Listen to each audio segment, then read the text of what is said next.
தற்கொரியாமா தற்கொரி நல்லா வருது வேணான்னு பாக்குறேன். அவர் வாயில நல்லா வந்துருமா? வாயில என்ன வரும்? தமிழ்நாட்டு மக்கள் வாயில நிறைய வரும்.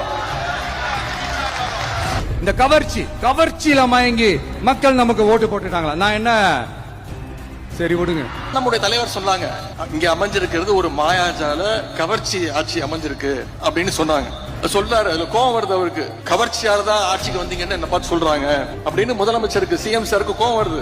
சரி, கவர்ச்சியில் ஜெயிக்காம நீங்க எதை வச்சு ஜெயிச்சீங்க சொல்லுங்க பாப்போம். ஏதாவது ஒரு 2 காரணம் சொல்லுங்க பாப்போம். கலைஞர் மாதிரி இந்திய எதிர்ப்பு போராட்டத்துல கைது பண்ணி போராட்டம் பண்ணி ஜெயிலுக்கு போயிட்டு வந்தீங்களா? சரி, எங்க தலைவர் மாதிரி மிசா கொடுமையில 1 வருஷம் உள்ள இருந்து வந்தீங்களா? கட்சி ஆரம்பிச்சே 2 வருஷம் தான் ஆகுது.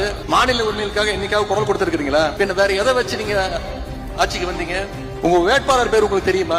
எதுவுமே தெரியாது. இதைத்தான் எங்களுடைய தலைவர் அவர்கள் கவர்ச்சி அரசியல் எங்களுடைய தலைவர் அவர்கள் சொன்னாங்க.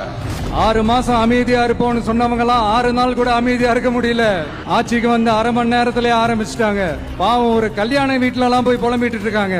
6 மாசம் சும்மா இருப்பேன்னு சொன்னீங்களே அப்படின்னு அழுகுறாருங்க. 6 மாசம் சும்மா இருப்பேன்னு சொன்னீங்கல்ல, இப்பெல்லாம் பேசலாமா அப்படின்னு புலம்புறாரு. நீங்க பொய் வாக்குறுதிகள் நிறைய கொடுத்தீங்க.